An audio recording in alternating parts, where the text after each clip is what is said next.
నేను చెప్పిన ఐడియాస్ మీరు ఒకసారి చూస్తే మళ్ళీ మీ ఐడియాస్ కూడా ఇస్తే దీన్ని ఒక పగడ్బందీగా పబ్లిక్ ఇంట్రెస్ట్ మనం చేయాల్సిన అవసరం ఉంది.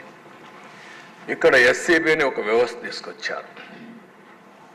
41 G O number 95/2020 dedicated specialized department, DGP ex officio secretary, IG rank officer, HOD, 70% cadre అంటే 4393 మందిని వీళ్ళ అధ్వర్యంలో తీసుకొచ్చారు.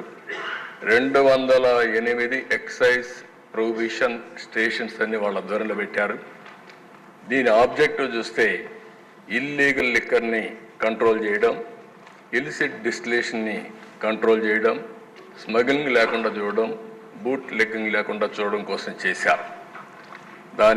కానీ మీరు అక్కడ పక్కన చూస్తే గంజాయి ఈ సమయంలో 27% పెరిగింది. ఎన్డీపీఎల్ లిక్కర్ సీజ్డ్ 66% పెరిగింది.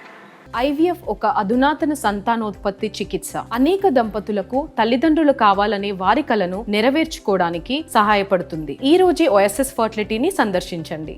నెంబర్ ఆఫ్ కేసెస్ 64% పెరిగాయి. నెంబర్ ఆఫ్ అరెస్ట్ 161% పెరిగాయి. 2017లో ఐడి ఫ్రీ స్టేట్గా డిక్లేర్ చేస్తే నవోదయం కింద, తర్వాత రాను ఇష్టానుసారంగా పెరిగింది. ఇప్పుడు ఏదైతే డిపార్ట్మెంట్లో రీస్ట్రక్చరింగ్ వల్ల కోఆర్డినేషన్ కూడా లేకుండా పోయింది. కమిషనర్ ఎక్సైజ్, ఎండి ఎస్బిసిఎల్ ఆయన ఒక పెద్ద లీడర్ని తీసుకొచ్చారు, ఐఆర్టీఎస్ని తీసుకొచ్చారు. అతను Indian railway traffic service specialized సర్వీస్ని తీసుకొచ్చారు ఇవన్నీ చేయడానికి, వ్యాపారం చేయడానికి. అదే మరి DG police, lack of coordination, total confusion. కానీ వీళ్ళకి కావాల్సిన పని అయింది, పర్ఫార్మెన్స్లో టోటల్గా ఫెయిల్ అయ్యే పరిస్థితికి వచ్చారు. నెక్స్ట్ దీంతో ఏం జరిగింది రెవెన్యూ అని మీరు చూస్తే, మొదటిది బ్లూ తెలంగాణ, తర్వాత కర్ణాటక, తర్వాత ఆంధ్ర. నైబరింగ్ స్టేట్స్లో ఆదాయం పెరిగింది, ఆంధ్రప్రదేశ్లో ఆదాయం తగ్గింది. తగ్గిన ఆదాయం వీళ్ళ పాకెట్లకి వెళ్ళాయి. ఎంత దుర్మార్గం అంటే ఇది ఫిగర్స్ మీరు చూస్తే మీకు అర్థమవుతుంది. నెక్స్ట్ వస్తాం అన్నీ ఉన్నాయి మీకు అన్నీ. ఇక్కడ మీరు చూస్తే year by year loss of considerable revenue and income. నేను మొత్తం 14-15 నుంచి తీసుకున్నాం.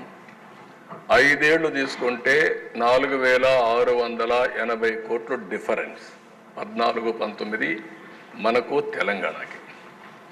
2 రాష్ట్రాలు ఒకటిగా ఉన్నాయి, పాలసీ ఒకటే. ఆ రోజు ఈఎన్ఏ కూడా నేను తీసుకొచ్చిన పాలసీనే, అదే వాళ్ళు అమలు చేశారు. 5 ఏళ్ళు కూడా మనం ఇక్కడ అమలు చేశాం. ఇక్కడికి వచ్చే కొందికి రెవెన్యూ ఎన్ని 42,762 కోట్లు డిఫరెన్స్. 10 టైమ్స్ పెరిగిపోయింది. ఒకే సంవత్సరం 4,500 కోట్లు. ఇంకొక 2021లో మీరు చూస్తే 8,456 కోట్లు. తర్వాత 21-22లో 9,798 కోట్లు, 9,470 కోట్లు, 10,506 కోట్లు. తెలంగాణకు ఇక్కడ డిఫరెన్స్. ఇక్కడ 58% పాపులేషన్, అక్కడ 42% పాపులేషన్. పాలసీ వ్యత్యాసం వల్ల ఈ దెబ్బతినే పరిస్థితికి వచ్చాం. నెక్స్ట్ ఇక్కడ మీరు చూసినప్పుడు మొత్తం కాస్ట్ అన్ని తీసేసిన తర్వాత ఎంత ప్రభుత్వానికి రావాల్సిన డబ్బులు తగ్గిపోయిందని చూస్తే 18,860 కోట్లు. 15,000 కోట్ల రూపాయలు కేంద్రం ఈరోజు బాండ్సో డబ్బులు ఇస్తారంటే మనందరం చాలా అప్రిషియేట్ చేశాం. ఇక్కడ ఒక్క పాలసీ వల్ల ఒక్క డిపార్ట్మెంట్లో మనం కోల్పోయింది 5 ఏళ్లలో 18,560 కోట్లు కోల్పోయాం. మినిమం, ఇంకా ఎక్కువే ఉంటుంది. నెక్స్ట్ ఇక్కడ మొత్తం లెక్క ఇదైతే వాల్యూమ్, ఇది ఐఎంఎఫ్ఎల్ వాల్యూమ్ 14-19 131 lakh కేసెస్. తర్వాత మనం కానీ ఇది కరెక్ట్గా జరిగి ఉండాల్సింది 3,324,000 కేసెస్. నెక్స్ట్ ఇక్కడికి వచ్చినప్పుడు మీరు చూస్తే 18-19కి 384 ల్యాక్ కేసెస్ అమ్మాం. అదే 23-24కు తగ్గిపోయింది, 346కు తగ్గిపోయింది ఆంధ్రప్రదేశ్. ప్రొజెక్షన్ చేసి 485 ల్యాక్ కేసెస్ని ప్రొజెక్ట్ చేశారు. 18-19 కంటే తగ్గిపోయే పరిస్థితి వచ్చింది.